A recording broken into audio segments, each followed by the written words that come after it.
तो friends, good morning. I hope आप लोग बहुत अच्छे होंगे फ्रेंड्स।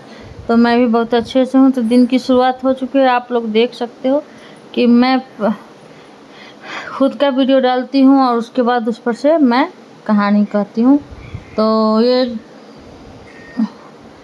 रिलेटेड कहानी है जो हस्बैंड वाइफ से रिलेटेड है। ये सब मैं बताती हूँ कुछ। तो आप लोग ज़रूर मेरे वीडियो को देखिए, सुनिए और कमेंट करिए, सब्सक्राइब करिए, शेयर कीजिए। तो आप लोगों से मैं बता दूं कि पति पत्नी का एक्स्ट्रा मैरिज रिलेशन अगर हो तो क्या करें। तो आप लोग देख सकते हैं, इससे पहले भी मैं इससे रिलेटेड एक वीडियो डाल चुकी हूँ। आप लोग उस वीडियो को ज़रूर देखिएगा और ये भी देखिए।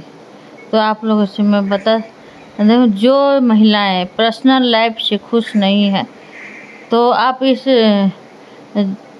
अगर पर्सनल लाइफ से खुश नहीं है तो आप क्या करिएगा। आवाज़। तो फ्रेंड्स, आप लोगों से बहुत, अगर आपकी शादी का 10 साल, 15 साल, 26 साल, 7 साल, 8 साल, किसी किसी का तो शुरू में ही होता है। तो अगर लड़के आप अगर आपको एक्स्ट्रा मैरिज रिलेशन रखना है तो आप उस तो शादी ही नहीं करना चाहिए। क्यों करोगे? किसी की लड़की, किसी की बेटी को आप अपना जुर्म का शिकार बनाते हो। नहीं करना चाहिए आपको शादी। शुरू में ही मना कर दिया करो। अगर शादी करके लाए हो तो उसको मान सम्मान दो, इज्जत दो, प्यार दो, सब दो। ठीक है। तो आप लोग चलिए सुनाते हैं।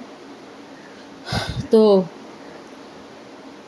जीवन में सकारात्मक बदलाव के लिए आप तैयार हैं तो प्रैक्टिस करने के लिए तो आप ये 6 बातों को फॉलो करिए। तो आप लोगों से मैं बता देती हूँ। पहला बात है कि अगर आपको पता चले कि आपका हस्बैंड को बाहर में एक्स्ट्रा अफेयर है तो आप क्या करिएगा। अगर वो आप उसके बारे में जान गए, अगर वो आपसे माफ़ी मांग रहा है तो आपको क्या लगता है कि वो फिर से ये गलती नहीं करेगा? करेगा, क्योंकि उसका ये फितरत है। ये मतलब औरतों को बेवकूफ़ बनाने वाली ये फितरत है। और हम सभी जेंट्स लोग के बारे में नहीं बोले हैं, न सभी औरतें के बारे में। सब बुरे नहीं होते हैं और सब अच्छे भी नहीं होते हैं। तो कुछ औरतें भी गलत होती हैं, कुछ जेंट्स भी गलत होता है।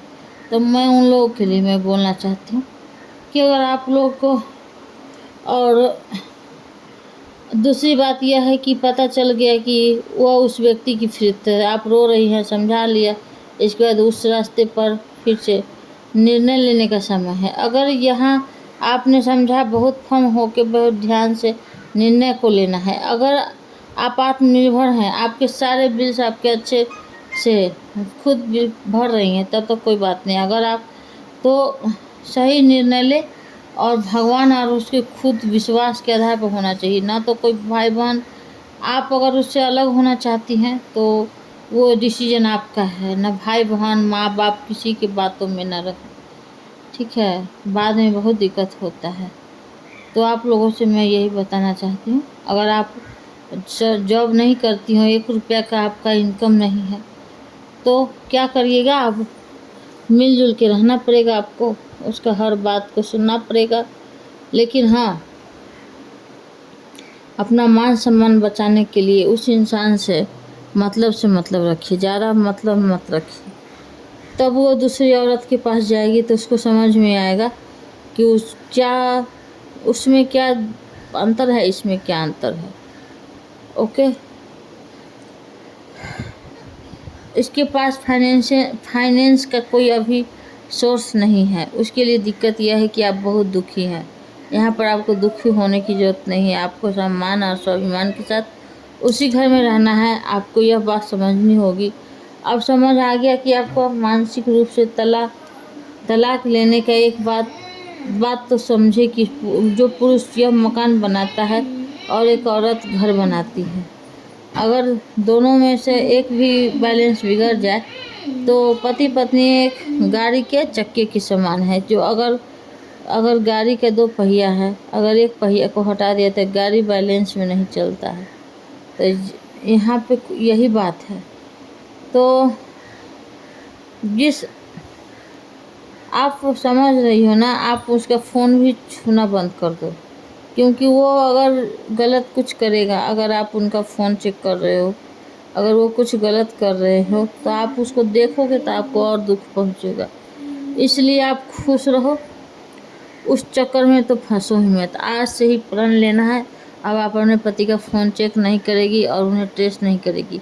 इसका कारण यह है कि जिस पर फ़ोन फ़ोन समझ रही हो, फ़ोन नहीं है, वो एक फिरता गटर है। अगर आप जितना उसके साथ चलेंगे ज़िंदगी भर जाएगी, उसका मन ही गंदा होगा, इसके साथ भी गंदे होंगे। जब यह पता है कि गटर है तो उसे छूना ही क्यों है, मानसिक शांति को क्यों खराब करना है। अब यहाँ यह समझना है कि वो व्यक्ति हमारी जो नज़रों में के सामने बच्चों का पिता है, मेरा पति है, लेकिन दहलीज लगने के बाद वह नहीं है। मुझे अपनी ज़िंदगी को अकेले सुकून से बिताना है, यह समझना है और उसके उस समय को सकारात्मक अच्छी चीज़ों पर लगाना है, अच्छा अध्ययन करना है, मेडिटेशन, इन सभी चीज़ों से जुड़ना है। जब अब सबसे इम्पोर्टेंट जो चीज़ है, चौथी अक्सर महिलाएं कर रही है, वो है दर्द, जो इतना ज़्यादा हो रही है कि वो अपनी सहेलियों के साथ कांच चर्चा कर रही है, अपनी बहनों से चर्चा कर रही है। तो उनसे क्या हो रहा है कि ज़्यादा से ज़्यादा उनको अपने घर के बारे में बात बताने से उस तरह एनर्जी और उस तरह की वाइब्रेश होती है, फिर पति के साथ उसी बात पर रोज़ कलेश होता है।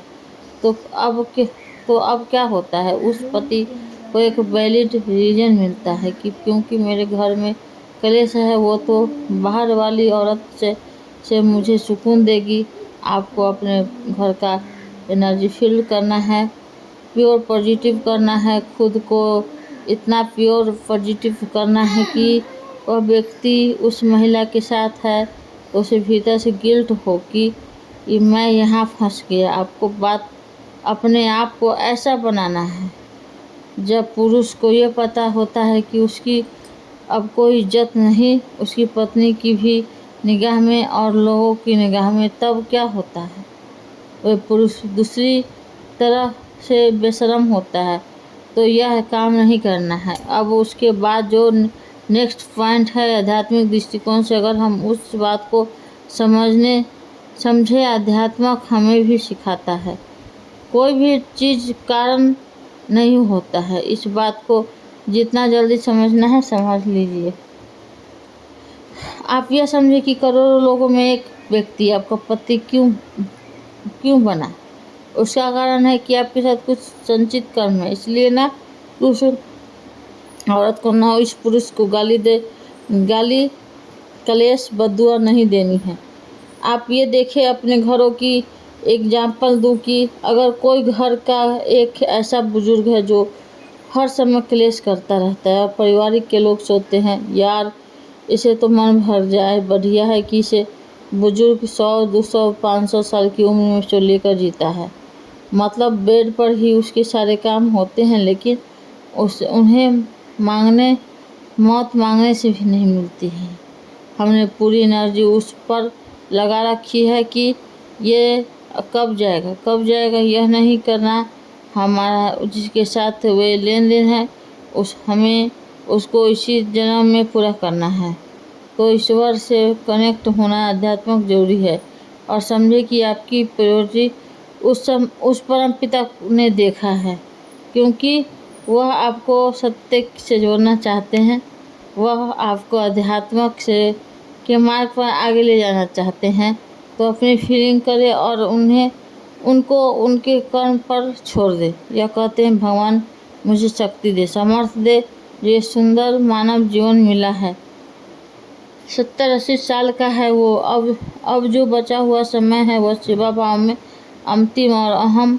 इस बात को समझ ले, जब आप परिस्थिति नहीं बदल सकती हैं तो मन स्थिति बदलना बहुत ज़रूरी है। अगर आप जीवन का आनंद लेना चाहती हैं, आप इस बात को समझे कि यह दुखी आपके लिए